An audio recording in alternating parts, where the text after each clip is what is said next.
सभी का बहुत बहुत शुक्रिया अदा करना चाहता हूँ कि मुझे एक ऐसा प्लेटफॉर्म मिला कि मैं अपने विचारों को आप तक पहुँचा सकूँ।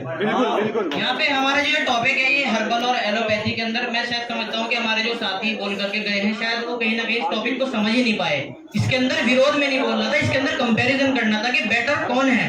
और मैं आपको थोड़ा सा अब ये बिल्डिंग बनी थी तो सबसे पहले इसकी नींव रखी जाती है, तो मैं सबसे पहले तो आपको हर्बल के मैं समर्थन में बात करूंगा। तो मैं हर्बल के आपको नींव बताऊंगा क्या होती है। अब से हजारों साल पहले हम देखते थे कि जो इलाज होते थे वैद्य जी हकीम जी जो होते थे वो सब हर्बल से ही होता था। हमारा कुछ सभी को पता है। और मैं आपको एक चीज ये बता दूं कि अगर मैं आपको एक एग्जांपल के तौर पे बताऊं कि मेरे दादा ने मेरे नाम बहुत सारी विरासत की थी, जमीन की थी, तो अब वो मेरे काम आएगी तो मैं उसे नकार नहीं सकता ना। तो आज ये हमारे देश की संस्कृति है, हमारे देश को ये विरासत में मिली है और हम अपनी संस्कृति को कैसे नकार देंगे। हम जो अंग्रेज हमारे ऊपर जुल्म करके गए हैं, हमें जंजीरों के अंदर जकड़ गए हैं, हम उनकी कैसे टेक्निक अपनी आजमा लेंगे। मैं ये नहीं कहता कि वो खराब है, मगर मेरे लिए पहले मेरा देश है, पहले मेरी संस्कृति है। मैं चाहूंगा कि मैं अपने देश की संस्कृति को जो है उसे आगे लेकर के जाऊं। आप ये देख लीजिए, मैं कोई आंकड़ा अपनी तरफ से नहीं बता रहा हूँ, ये तो आप नेट पे सर्च करेंगे तो इसके अंदर जो फॉरेन कंट्रीज के जो लोग हैं उन्होंने अभी चाल चल दी थी कि हमारे देश को अपनी टेक्नोलॉजी से तो उन्होंने लगा दिया एलोपैथी के अंदर, मगर अब वो लोग अंदर खाने जो है हर्बल के ऊपर बहुत गहरी रिसर्च कर रहे हैं। ये अमेरिका एक बहुत चालबाज देश है। आप इसके देख लीजिए, इसमें बहुत सारे मैं कहता हूँ आपको कि जैसे अदरक वगैरह हो गए, इन सब चीजों के ऊपर ये लोग सर्च कर रहे हैं, क्योंकि कैंसर एक ऐसी बीमारी है जिसके अंदर इसका इलाज नहीं होता। इसके अंदर सामने वाले की स्टेज देखी जाती है कि वो किस स्टेज के अंदर है।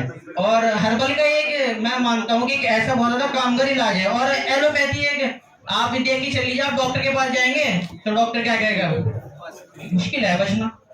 अगर हर्बल वाले के पास आप जाएंगे, मुश्किल भी है बचना, मगर वो कभी डिमोटिवेट नहीं करता अपने पेशेंट को। हमेशा कहते हैं नहीं आप बच जाओगे, आप कर सकते हो। और मैं समझता हूँ कि हर बीमारी 60% जो है आदमी का आत्मविश्वास से मजबूत होती है। तो मैं सभी लोगों से चाहूंगा कि मैं ये नहीं कहता कि एलोपैथी का अपना एक स्थान है, इमरजेंसी हो कुछ भी हो। कोरोना काल के अंदर हम सब देख सकते हैं, मेरी मदर को खुद कोरोना हुआ था। मैं ये चीज देखता हूँ कि मैं समझता हूँ कि अगर मैं अपनी मदर को हॉस्पिटल के अंदर एडमिट करा देता तो शायद आज वो मेरे बीच न होती। हर्बल के बहुत सारे नुस्खे थे, काढ़े थे जो कि उन्हें पिलाए लगातार, तो आज हमारे बीच मौजूद हैं।